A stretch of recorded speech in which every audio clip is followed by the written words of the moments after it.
Alright, so the Reviung41, the first keyboard that I really ever saw getting into this hobby.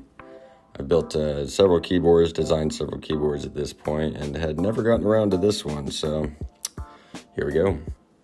As you can see, there's not too many different components, and they're all easy to get.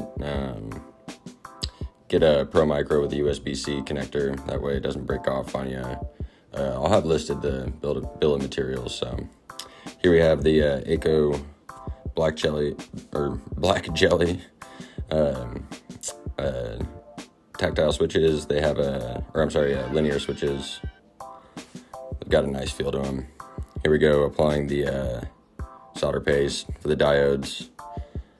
It's a really great way to get them all on pretty simply, especially with components this small.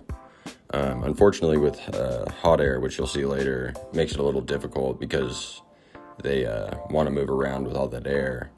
Really would recommend doing a type of hot plate soldering for this setup, at least for the diodes. So yeah, it looks nice. Yeah, I really went with the Aco switches just because I like the way that they looked, and been wanting to try them for a while. And I figured, since this is a board for first time I'm going to be using hot swap sockets, figured I might use a little bit higher quality switches than I normally do. So you can see here some of the struggles I was mentioning with the hot air and the diodes wanting to move around. This is sort of unavoidable with pieces this small. I mean, you can back the air off a little bit so it moves it around less, but it still ends up moving them. So again, I recommend using a hot plate.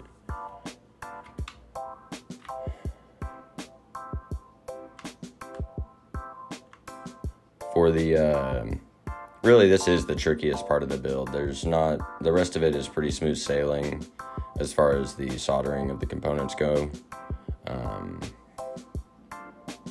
There's a lot of patience that comes, and you got to have a really steady hand for this kind of hot air installation soldering. Really make sure that the orientation of your diodes is accurate. They have a little arrow, and you want it to point in the direction that the electrical flow will be going through the switch. So if they're backwards, it won't work. If you notice after you put it together that certain switches don't work, you may want to go back and check that the orientation is correct. So here we got the RGB lights, addressable going on there. Again, just standard components that you would normally see on these kind of, keyboard builds.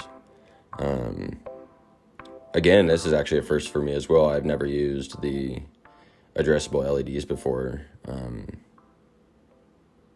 I really liked them. At the end, you'll see that it looks really good. So I'm going to be finding a way to incorporate these into my future designs and some of the keyboards that you see coming out of me. So, which I have some interesting things coming up soon. I'm just really making sure that they're right before I release them. All right, we got stabilizer. Bought a whole pack, only needed one of them. Matches the switches, or matches the keycaps, I should say.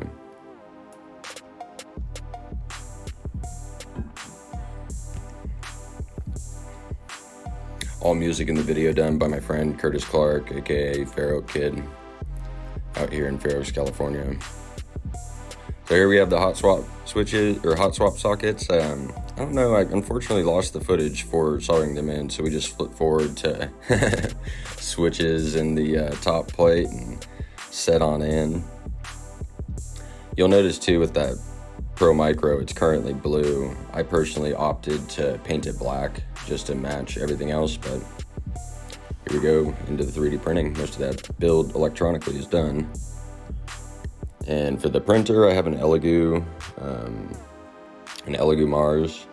It's the third gen, and out of the box, this thing performed amazing. With resin printing versus FDM printing, it is a little bit different of a beast.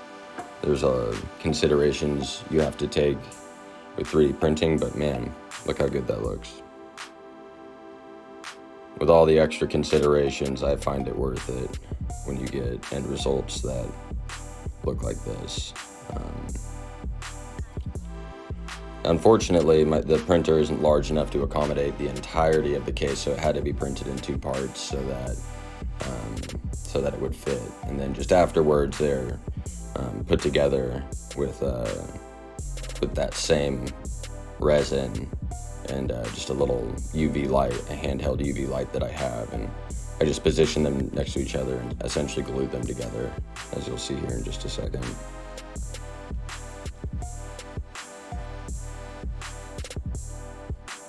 So most of that ends up being hidden after the fact. Any of those that gets hidden by a backing of neoprene foam to help it, stay in place, and then the rest of it covered by the PCB.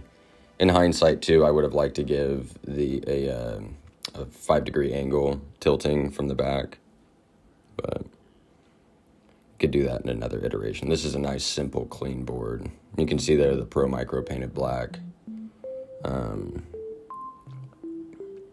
So yeah, it's a really nice, cool, icy build. I really enjoy the switch layout with it slightly split. And oh yeah, there we go. So for a rating out of 10 for how easy it is for a beginner to put this together, I would rate it a 7 out of 10. 10 being the easiest, 1 being the hardest. Most of the documentation is very well written. All of the firmware flashing and key maps and config and firmware files are done for you. So appreciate you watching the video. If you have any questions about this, feel free to drop me a line. I have a couple of links posted for ways to contact me and places of repositories that I have of some of these projects. So hope to see you guys soon.